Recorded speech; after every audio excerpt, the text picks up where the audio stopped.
24º Congresso Brasileiro de Direito Ambiental. Estamos recebendo agora a doutora Mara Elisa, que é juíza federal do TRF da Primeira Região, é titular da Vara de Direito Ambiental em Manaus, no estado do Amazonas, e teve nessa edição abordando aqui a responsabilização penal das práticas de desmatamento no bioma Amazônia. Doutora Mara, alegria recebê-la do canal do YouTube do Planeta Verde. Num primeiro momento, eu gostaria de saber a sua exposição na edição do Planeta Verde esse ano. Muito obrigada pelo convite. Eu falei um pouquinho sobre o crime de desmatamento e tentei explicar qual é a relação que o crime de desmatamento tem com as várias atividades que se desenvolvem na floresta, né? Qual é a dinâmica, então, entre esses ilícitos, a forma como eles se encadeiam, né? E se interagem entre si. Essa foi o mote da abordagem que eu tentei trazer, para que fugíssemos um pouco só de uma leitura dogmática, legislativa, para trazer o contraponto da prática que a gente vivencia na vara ambiental. Sobre o aspecto dogmático, quais são os tipos mais importantes para o desmatamento? Nós temos um tipo específico, mas temos outros associados. Na sua palestra, a senhora fez menção aqui aos verbos, né, às possibilidades que nós temos para o desmatamento. Então eu gostaria da sua leitura. Sim. Existe até uma parte da doutrina que considera o crime de desmatamento em sentido amplo, abrangendo outras disposições que não necessariamente trazem o verbo desmatar, como é o caso do artigo 38 da Lei de Crimes Ambientais, que traz, na verdade, em sua tipologia, o verbo destruir floresta considerada de preservação permanente, né? A tipologia que traz expressamente o verbo desmatar, ela foi inaugurada com a Lei 11.284 de 2006, que trata da gestão de florestas públicas, gestão sustentável. Então, essa legislação, essa lei ordinária, introduziu na Lei de Crimes Ambientais o artigo 50A, e esse foi o primeiro tipo que trouxe de forma explícita, então, o verbo desmatar. Durante a palestra, eu tentei expor que esses crimes contra a flora, eles se associam, eles guardam uma relação de afinidade, inclusive sob o aspecto da objetividade material, por eles recaírem muitas vezes sobre floresta. Então, nós temos tipos, por exemplo, você desmatar dentro de uma unidade de conservação, você tem o crime do artigo 40, que é danificar a unidade de conservação, e ela pode se dar mediante incêndio, mediante desmatamento ou outras práticas. Então, os vários crimes contra a flora, eles têm uma dinâmica, às vezes, de afinidade e, às vezes, quase sobreposição. O que leva muito para o judiciário as discussões acerca de concurso de crimes ou conflito aparente de normas penais. Perfeito. Agora, quais são as atividades que estão associadas ou que proporcionam o desmatamento a partir da leitura que a senhora tem como magistrada numa vara de direito ambiental no norte do nosso país? Sim.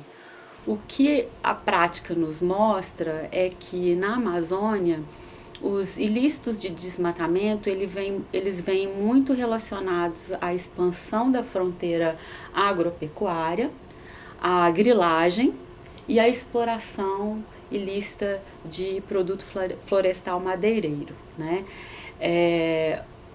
O crime de desmatamento, ele tem a elementar normativa sem autorização do órgão competente, né? Até em obediência ao que a própria Constituição dispõe no parágrafo 4º do artigo 225, que estabelece a importância do bioma Amazônia e que qualquer atividade que se desenvolva lá deve ser feita na forma da lei.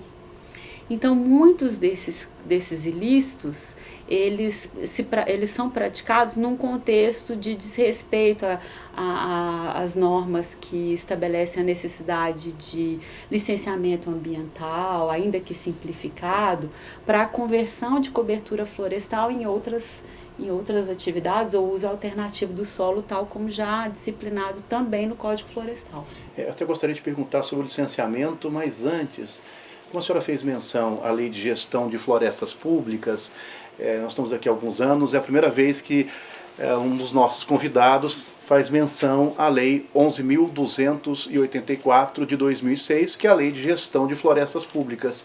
Já há demandas nesse sentido, com relação à concessão florestal, por exemplo, na sua vara? Já começaram a surgir, sim, mas elas ainda são exceção. A maior parte dos ilícitos tem sido praticados realmente em terras devolutas e áreas destinadas à reforma agrária, em projetos de assentamento que se localizam no sul do estado do Amazonas. Esse é o maior, em percentual, o maior número de casos que nós verificamos lá na vara ambiental. Bom, agora voltando ao licenciamento ambiental, não só ele, o licenciamento, mas também aqueles instrumentos que temos previstos no Código Florestal, o plano de manejo, temos aí o cadastro ambiental rural. Como esses instrumentos auxiliam para evitar justamente aquilo que a senhora expôs agora, nesses problemas todos, que nós temos os ilícitos e há um diálogo necessário, prévio, com esses instrumentos. Como é que isso ocorre? Então, ou deveria ocorrer, né? Sim. Bom, a sua pergunta é muito pertinente porque o CAR foi instituído como um instrumento muito importante de gestão, né, da ocupação do solo, do uso do solo, de regularização ambiental de imóveis rurais. E como ele é um cadastro eletrônico onde o interessado entra nesse sistema e declara a área que ele diz possuir, apresenta a documentação, e esse cadastro fica dependente, então, depois de uma fiscalização e conferência de documentação para fins de homologação. O que tem acontecido com muita frequência é que, para blindar aqueles que já se propõem a praticar esses ilícitos, eles optam por fazer o cadastro em nome de laranja. Então, quando o IBAMA vai a campo fazer a fiscalização e faz a autuação por desmatamento, por vezes o nome, o CPF da pessoa que aparece no cadastro do CAR é uma pessoa que não é responsável por aquele ato, ele é um laranja, ele não possui aporte econômico para suportar as multas ambientais ou para responder por uma futura pretensão de recuperação dessa área desmatada. E isso, no judiciário, a gente percebe isso de forma muito clara, até pela baixa efetividade das demandas que a gente conduz, que se destinam a isso, a execução das multas do IBAMA e a recuperação de áreas. Com isso, aquele que se beneficia do desmatamento e que explora economicamente aquela área, ele fica oculto, ele não aparece, né? Nas nossas ações penais, nas nossas execuções fiscais. E esse é um ciclo que se repete também no sistema de documento de origem florestal, né, que é o DOF. Então, você tem um ciclo de ilícitos que, para alguns, se inicia justamente com a exploração ilícita de madeira, aonde o madeireiro faz cortes seletivos em áreas não autorizadas, fragilizam a floresta com esses cortes, com a abertura de estradas clandestinas. Em seguida, você tem o problema da grilagem, que tem acesso a essas áreas que antes eram inacessíveis e remotas. Você tem a substituição da cobertura florestal por pastos ou culturas agropastoris diversas. E o ciclo de degradação vai se perpetuando nessa dinâmica.